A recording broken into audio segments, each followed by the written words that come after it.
For some quick review here, this is the y-axis, this is the x-axis, We can't see anything. and these are quadrants 1, 2, 3, Do we draw this? and 4. Yep, draw a coordinate plane, and you just need to go far enough. 10 in each direction is good. Oh, 10 each direction. Yep. Oh, yeah. So Nathan, I know counting to 10 might be daunting right now this early in the morning, but I have faith in you. And we're going to look at the following points. We're going to look at points 5, 6. So 1, 2, 3, 4, 5. 1, 2, 3, 4, 5, 6. Here's point 5, 6. And we're going to look at point 9, 3. 6, 7, 8, 9, 1, 2, 3. There's point 9, 3. So we've got point 5, 6, and point 9, 3. And the question would be, how far away from each other are these? That's what I got on my test. And I said, shoot, there is a distance formula. There is a distance formula. And I forgot it. But luckily, I had some problem solving in mind that I could do. So the first thing I did is I connected my dots. And I said to myself, John, that's my first name. This looks like I could make it into a right triangle. No. Yeah, that's what I said to myself. And I did this. And I was like, all right. So since it's a right triangle, I know that the Pythagorean theorem is a squared plus b squared equals c squared. This should work. Right? Because I'm trying to figure out what that is. But I could figure out my legs. Right? I have... Oh, I drew this wrong? 1 second. 1, 2, 3, 4, 5. 1, 2, 3, 4, 5, 6. 6, 7, 8, 9, 1, 2. Uh-oh. So yeah, maybe I made a mistake when I did it and drew it wrong. And you still a teacher. But right here's 9, 3. Spoiler alert, I got the question right. Yeah. Okay, there we go. Things look better now. So, I had 4 on there and 3 on there, and I want to figure what that was, right? So I was like, cool. I had different numbers, by the way. So in my Pythagorean theorem, I knew that a 3 squared and a 4 squared needed to make a hypotenuse squared there. Well, I can't do that. Oh, so do we just... So if I take the square root of both sides, I get the square root of 25, which is 5. And we've seen a 3, 4, 5, right? That Pythagorean triple. That's why I picked this one. We've seen that before, right?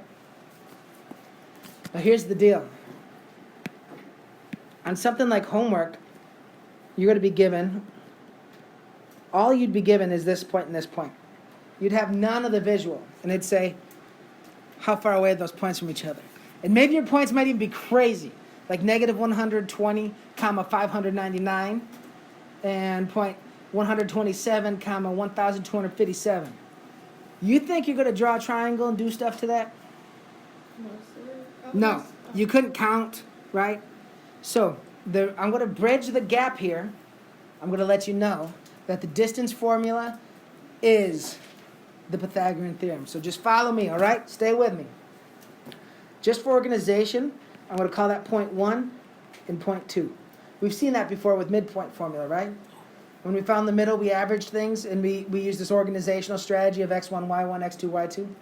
That just means first point, second point. That's all that means. So it's the same as here, x1, y1, x2, y2. Just means first point, second point.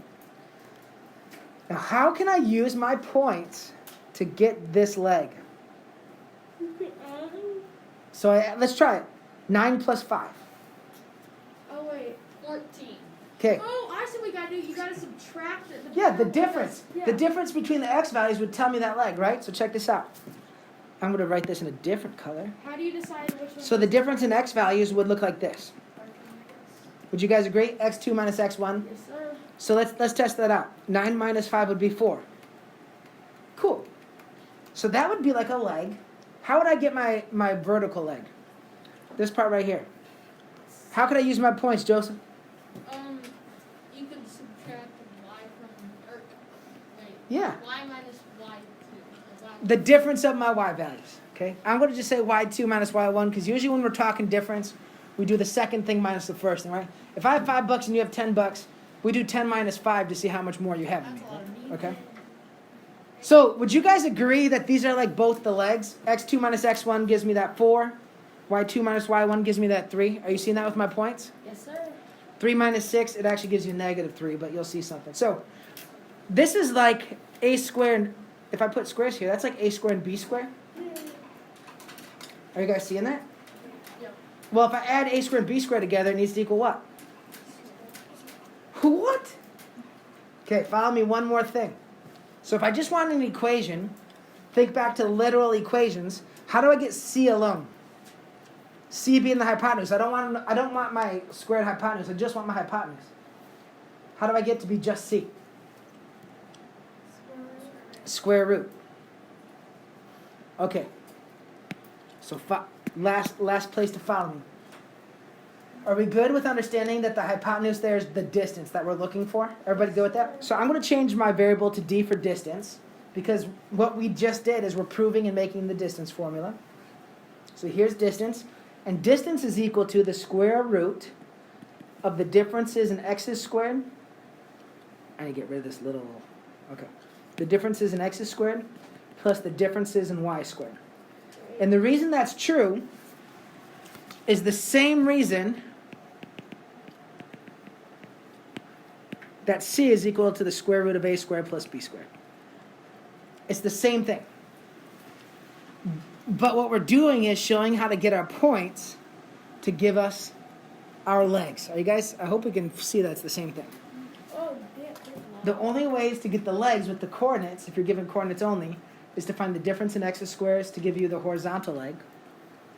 The difference in y's squared to give you the vertical. Now, I think you guys notice it with this vertical. If we do y2 minus y1, we get a negative 3. But what's going to happen to that negative 3 when you square it?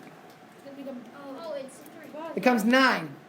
If we had a 3 there, 3 squared is also 9. So it's cool. It doesn't matter. So we're going to put this to work. Will, do you have a question? So I'm going to start with 2 points.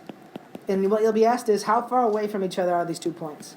Now, this is used a lot in geometry to prove things like congruence and to prove like whether things are similar. You'll use this a ton next year. And I like to just get organized and name them. x1, y1, x2, y2. Remember, that just means first point, second point. And then every time I do this, and I know, guys, some of you perspire from writing so much. But the first thing I would write every time is the distance formula, which is the same thing as the Pythagorean theorem. And that's how I have it memorized in my head. I'm taking the square root of a leg squared plus a leg squared. That's how it's stashed upstairs for me. This is the distance formula. It's just the Pythagorean theorem solved for C. Really is what it is. All right? Then I'm going to plug in the things I know into it. By the way, this is what my teacher started with right here. They started with this. I had no idea it was the Pythagorean theorem until I went back and Googled it in my dorm because there weren't smartphones yet. Okay?